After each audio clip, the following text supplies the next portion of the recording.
do if someone broke into your home? Would your animal attack, or is your pet all bark and no bite?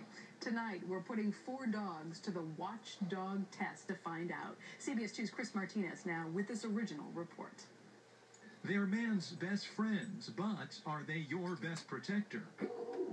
To find out, we sent police canine trainer Gary Tippett in full bite gear, posing as an intruder, to test 4 dogs at 4 homes, setting up half a dozen cameras to capture their reactions. First up, Ollie, a 12-year-old Shetland sheepdog whose owners, the Corsos, admit doesn't warm up to strangers easily.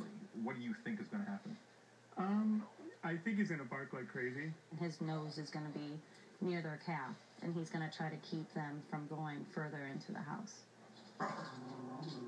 Ollie certainly looks ferocious at first, but takes off once the door opens, keeping a safe distance. It's not what I expected. I thought he'd do a little bit more.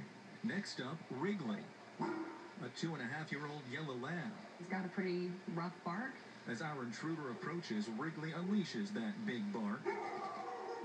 But with one foot in the door, Hi, buddy. foe becomes friend. And Wrigley quietly follows the stranger through the house. He completely stopped as soon as he came in the door, and the guy started talking to him and petting him. So what about breeds with a tougher rep, like REO, a 14-month-old German Shepherd? I expect a lot of barking at first, and then as soon as he actually comes in, she's probably going to go and grab his arm. REO delivered on the barking,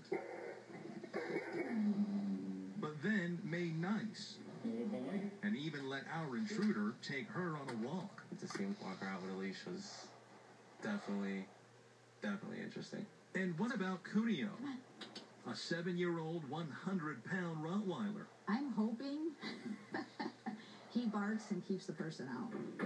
Cuneo did bark, but only twice, then took treats from our intruder.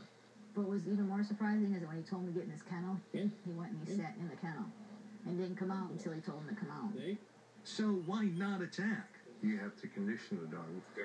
Our expert says unless a dog is trained, there's little chance it ever will. But when it counts, he says a good bark is really all you need. You think the barking is a good enough deterrent for a lot of bad guys? Yeah. They'll go somewhere else. And by that standard, the dogs we tested did the right thing for the most part, and we saw the same results, by the way, at our sister stations in Atlanta, also Philadelphia. They tested nearly a dozen dogs between them, including pit bulls. None of them attacked. It was interesting to watch the dogs react the way they did, and I know that you've gotten a few emails, and we've gotten a few emails already, people saying you're teaching people that dogs aren't going to do anything, why are you doing this story? But you see it differently, don't you? Well, it's a fair question to ask, but keep this in mind. Our expert went into those houses despite the barking, and he says most of the time, if not all of the time, a bad guy's going to hear that barking and going to take off because, let's face it, at the end of the day, you never really know what's behind that door. And to that end, he also says that you should really think of your dog more of an alarm dog, less of a guard dog. It's going to wake you up. It's going to let you know what's going on. And when you're thinking of a companion, you don't want a dog that's conditioned to attack. That's right. And he says most of the time that's not what you really want. And you don't want a dog that's going to attack anyone who walks into your house, either if you bring a friend or family member over or a child. So he says really if you want to condition your dog to do anything, you want it to bark a lot when it doesn't know what's going on. And that was the key point that you were making. Absolutely. Thanks, Chris. Thanks, Appreciate it. Chris. Good story.